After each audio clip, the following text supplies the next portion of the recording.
Welcome to Bhaktivan. నేను మహాలక్ష్మి. అయోధ్య గురించి మనం గత కొన్ని ఎపిసోడ్లుగా మాట్లాడుకుంటున్నాం. అయితే అయోధ్య నిర్మాణం కోసం పాటుపడ్డ వారి గురించి మాట్లాడుకున్నాం. కానీ అయోధ్యకి కమ్యూనిస్టులు అడ్డుపడ్డారని ఈరోజు తెలుసుకుందాం. మనతో పాటు మదన్ గుప్తా గారు ఉన్నారు. వారిని ఆహ్వానిద్దాం. నమస్తే సార్. నమస్కారం మహాలక్ష్మి గారు. తెలుగు వన్ ప్రేక్షకులకు మదన్ గుప్తా నమస్కారాలు. ఇప్పటి వరకు అయోధ్య కోసం పాటుపడ్డ వారి గురించి తెలుసుకున్నాము. ఈరోజు అసలు ఎందుకు కమ్యూనిస్టులు అడ్డుపడవలసి వచ్చింది అయోధ్య నిర్మాణానికి? దీని గురించి వివరించండి కొంచెం. కమ్యూనిస్టులది ఒక విచిత్రమైనటువంటి ఫినామినా అమ్మ. అసలు కమ్యూనిస్టులకు మతానికి సంబంధం లేదు. వాళ్ళు దేవుడు లేడని అంటారు.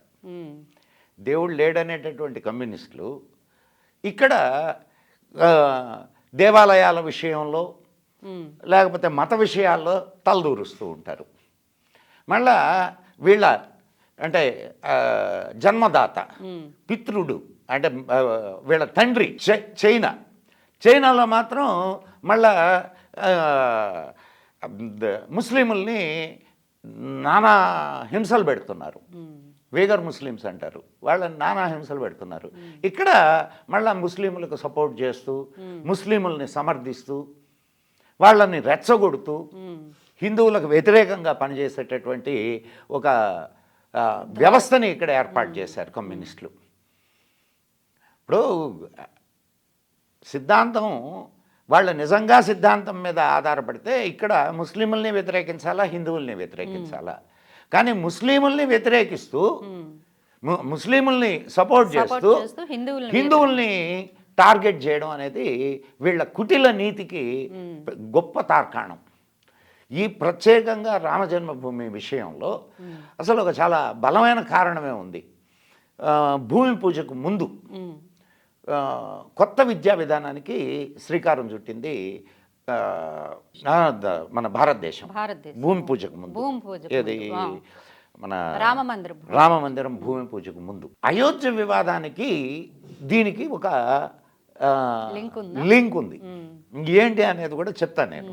కొత్త విద్యా విధానానికి అయోధ్యకు మధ్య ఒక సంబంధం ఏంటంటే గత 70 సంవత్సరాల నుండి మన దేశంలో విద్యా విధానం వామపక్షవాదులే తయారు చేశారు.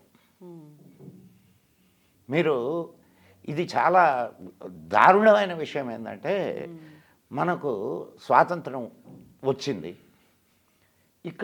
ఇక్కడ అత్యధికులైనటువంటి వాళ్ళు హిందువులు. వాళ్ళ చరిత్ర కాకుండా వాళ్లకు ముస్లిం చరిత్రను ఇక్కడ చెప్పబడింది. ముస్లిం చరిత్ర వీళ్లకు చెప్పడంలో వాళ్ళ ఉద్దేశం ఏమిటంటే మీరు భారతదేశాన్ని ఇప్పటి వరకు ఎవ్వడు అంటే మొత్తాన్ని కలిపి ఎవడు పరిపాలించలేదమ్మా. రకరకాల వాళ్ళు ఒక్కొక్కళ్ళు వాళ్లకు అవకాశం ఉన్న చోట వాళ్ళు దాన్ని క్యాప్చర్ చేసి అంటే యుద్ధాలు చేసి వాటిని సంపాదించుకున్నారు. మీకు విచిత్రమైన విషయము ఏం చెబుతూ వచ్చారనంటే హిందువులు పిరికి వాళ్ళు, అందువల్లనే ముస్లిములు ఆంగ్లేయులు వీళ్ళందరూ కూడా వీళ్ళ మీద పరిపాలించారు అనేది వాళ్ళ అంటే వీళ్ళల్లో ఉండేటటువంటి క్షాత్రాన్ని అణచివేయడం. పైగా కొన్ని వేల సంవత్సరాలుగా హిందువులు ఏ దేశం మీదకి దాడి చేసి ఎరగరు. ఇవన్నీ ఉత్తమాటలు. ఇవన్నీ హిందువుల్లో ఉన్నటువంటి క్షాత్రాన్ని, హిందువుల్లో ఉన్నటువంటి ఆ పోరాట పటిమను అణగద్రొక్కడానికి చేసినటువంటి కుట్రలు ఇవన్నీ. ఇక్కడ ఈ రాజ్యాన్ని ముస్లింలు ఆక్రమిస్తే ఇక్కడి నుంచి ఇంకొక రాజు వాళ్ళకు వ్యతిరేకంగా పోరాటాలు చేశారు. ఎక్కడ ముస్లింలు 800 సంవత్సరాలు ఈ దేశంలో పరిపాలన చేసినా, అంటే దేశం మొత్తం పరిపాలించలేదు, దక్షిణ భారతదేశంలో కొన్ని ప్రాంతాలు పరిపాలించారు. చేసిన ఇటుపక్క ఒక రాజ్యాన్ని వీళ్ళు ఆక్రమించగానే ఇక్కడి నుంచి మళ్ళా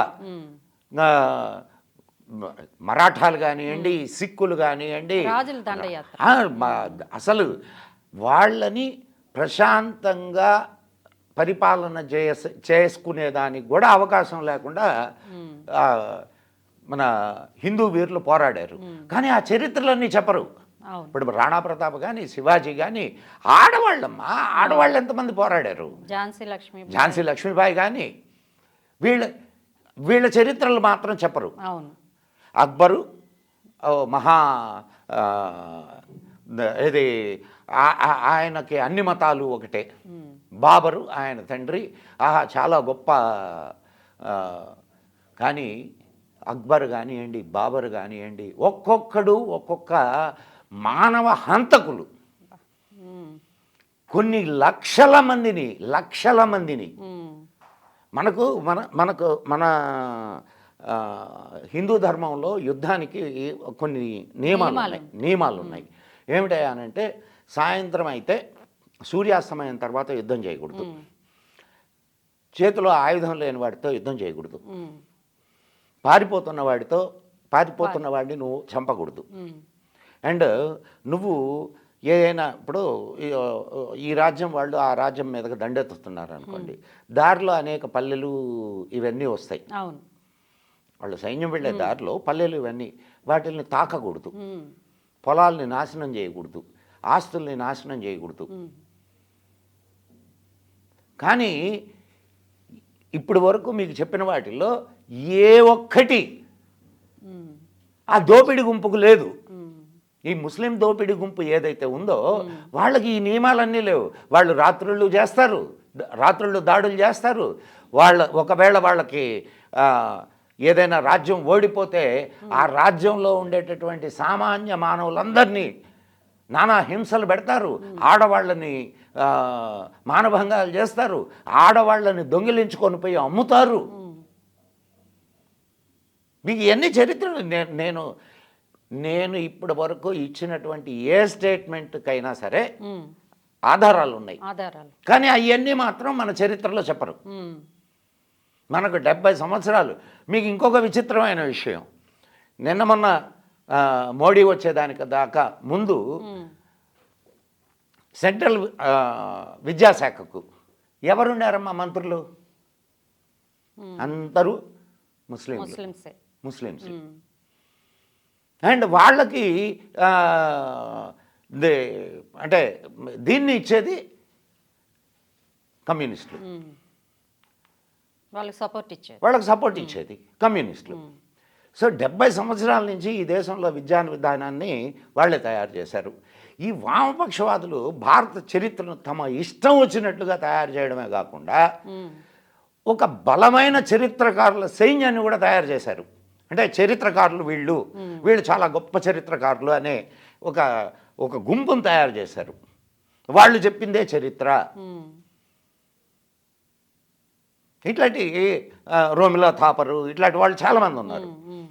మీకు ఇంకా రాబోయేటటువంటి వాటిల్లో మనం వాటిని గురించి కూడా మనం మాట్లాడుకుందాం. రామ మందిరం వ్యవహారంలో కేవలం ముస్లిం పక్షాలు మాత్రమే ఇబ్బందులు కలగజేయలేదు. వారి వెనక వామపక్ష చరిత్రకారులు పాత్ర చాలా ఉంది. ఇన్ని సంవత్సరాలు రామ్లాలా విగ్రహం ఒక టెంట్లో ఉండవలసి రావడానికి ముస్లిం వామపక్షాల సంఘటనే ప్రధానమైనటువంటి కారణం. ఈరోజు పాత విద్యా విధానాన్ని నియంత్రిస్తున్నటువంటి వామపక్షాలు రామ మందిర నిర్మాణంలో ఎలా ముళ్ళబాటలను పరిచారో మనం తెలుసుకుందాం.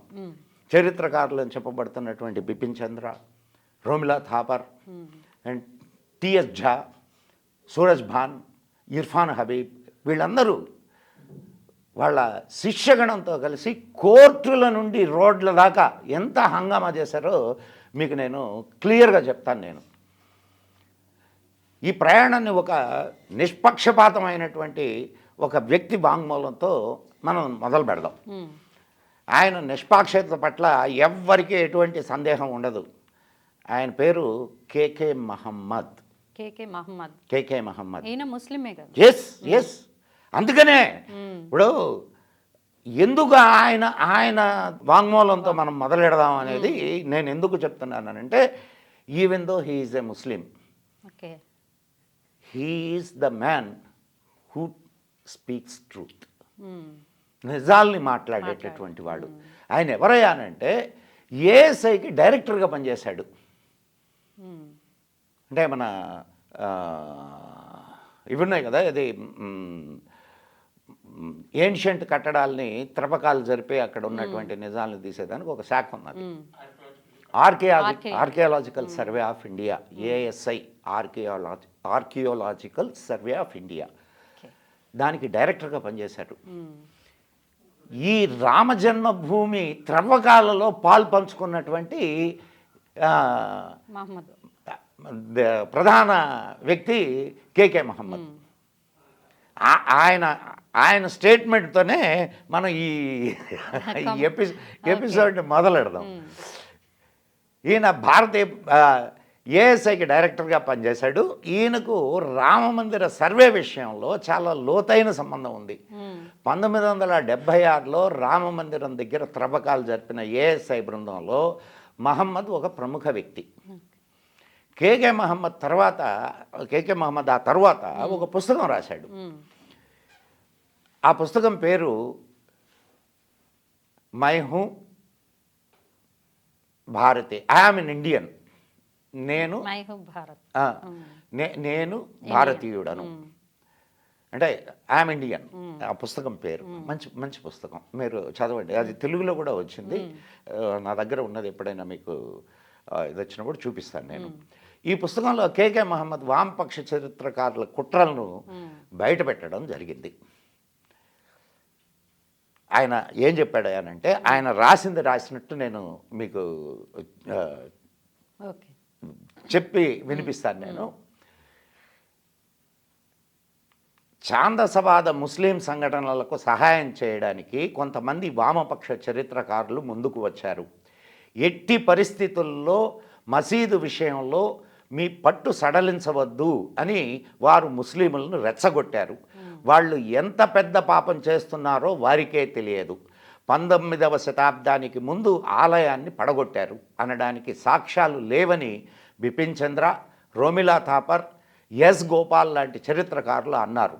అంతేకాకుండా అయోధ్య బౌద్ధ మరియు జైన కేంద్రం అని కూడా చెప్పారు. వీరిని సమర్థిస్తూ ఆర్ఎస్ శర్మ, అన్వర్ అలీ, డిఎన్ ఝా, సూరజ్ భాన్, ప్రొఫెసర్ ఇర్ఫాన్ హబీబ్ మొదలైన అనేక మంది కమ్యూనిస్టు చరిత్రకారులు కూడా ముందుకు వచ్చారు. ఈ కమ్యూనిస్టు చరిత్రకారులు సమస్యను పరిష్కరించడానికి బదులు అగ్నిలో ఆజ్యం పోయడానికి సిద్ధపడ్డారు.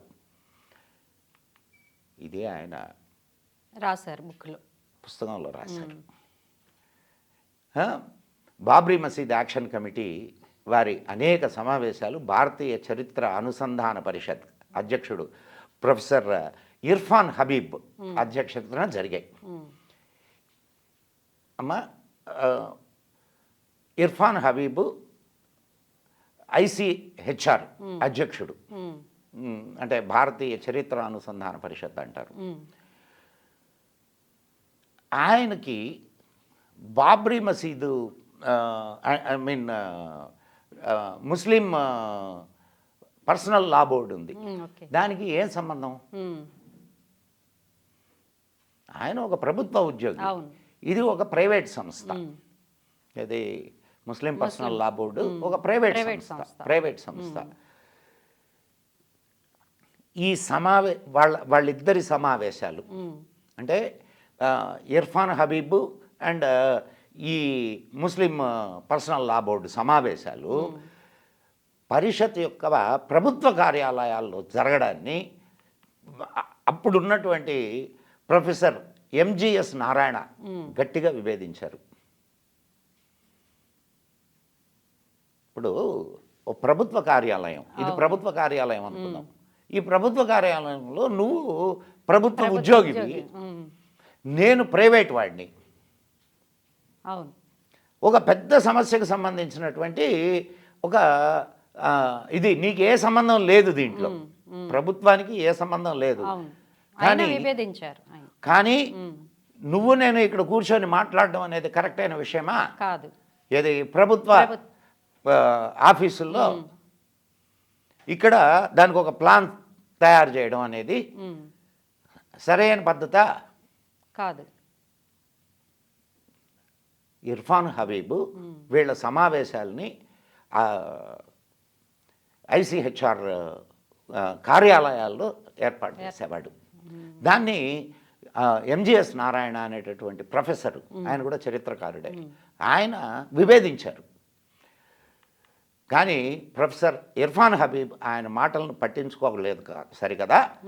కమ్యూనిస్టు చరిత్రకారులు అయోధ్య వాస్తవాలపైన ప్రశ్నలు లేవనెత్తుతూ అనేక వ్యాసాలు నిరంతరం రాసి ప్రజల మనసుల్లో ఒక భ్రమ మరియు సందేహాన్ని, సందిగ్ధాన్ని సృష్టించారు. ఈ విషయాన్ని కూడా కేకే మహమ్మద్ ఆయన పుస్తకంలో ఐఎమ్ ఇండియన్ అనే పుస్తకంలో ఆయన రాశారు. మీరు కావాలంటే ఆ పుస్తకం మీరు తెచ్చి చూసుకోండి.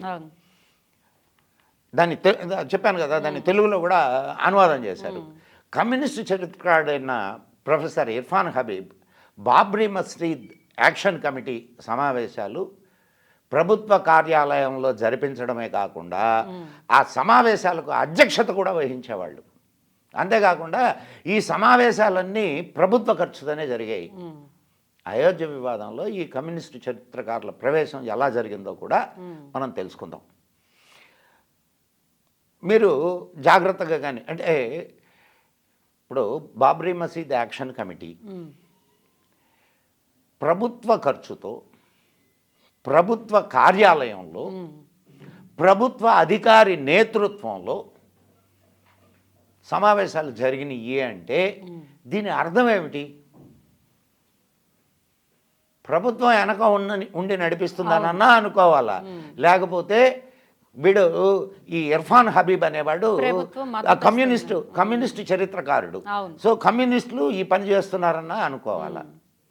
ఏదనుకున్నా దీని ఖర్చు అంతా మాత్రం ప్రభుత్వం భరిస్తుంది. ఒకటి రెండు కాదు వీళ్ళు చేసినవి. వీళ్ళు ఎన్ని రకాలుగా దాని అవుట్పుట్స్ ఎట్లా ఉన్నాయనేది కూడా చెప్తానండి. 1986లో రామజన్మభూమి తలుపులు తెరవబడ్డాయి. ఈ చర్యను వ్యతిరేకిస్తూ బాబ్రీ మసీద్ యాక్షన్ కమిటీ ఏర్పాటు చేయబడింది. మనం ముందు చెప్పుకున్నాం కదా, రాజీవ్ గాంధీ టైంలో. రాజీవ్ గాంధీ ఎందుకు దాన్ని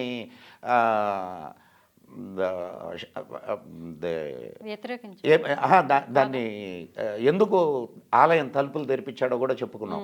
ఇది షాబానో కేసు విషయంలో ముస్లింలకు అనుకూలంగా బిల్లు తీసుకురావాలి కాబట్టి హిందువుల్ని సంతృప్తి పరచడానికి అక్కడ తాళాలు తీయించాడు. కానీ తాళాలు వేసింది కూడా వాళ్ళ తాతగారే. ఈ విషయం వాళ్ళు చెప్పరు. రాజీవ్ గాంధీ తలుపులు తీయించాడని చెప్పుకుంటారు తప్ప వాళ్ళ తాత నెహ్రూ గారి తాళాలు వేయించారని చెప్తారా? చెప్పరు.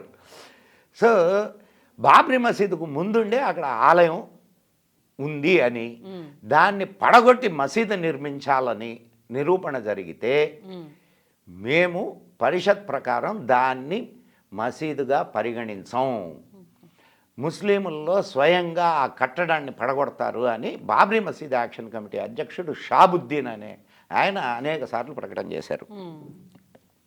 ఏంటంటే మొదటి నుంచి ఒక సయోధ్య కుదిర్చి ఈ సమస్యను పరిష్కరిద్దామని చాలామంది చాలా రకాలుగా ప్రయత్నం చేశారు. షాబుద్దీన్ అనేవాడు బాబ్రీ మసీద్ యాక్షన్ కమిటీకి అధ్యక్షుడు. ఆయన ఏం చెప్పాడు అంటే, అక్కడ నిజంగా ఆలయాన్ని పడగొట్టి మసీదు కట్టారు అనేది కానీ రుజువైతే మేము సహర్షంగా దాన్ని హిందువులకు ఇచ్చేస్తామని చెప్పి చాలాసార్లు ప్రకటించాడు. ఈ త్రవ్వకాలు ఇవన్నీ జరిగినాయి, అది బయటకు వస్తుంది. బయటకు వస్తే అది వాళ్ళు హిందువులకు ఇచ్చేస్తానన్నాడు కదా, ఇచ్చేస్తే వీళ్ళకి మధ్య మళ్ళా సామరస్యం కుదిరితే ఇప్పుడు అవును. ఈ ఈ కమ్యూనిస్టులది గొడవలు పెట్టే మనస్తత్వమే తప్ప పరిష్కరించే మనస్తత్వం కాదు. అవును.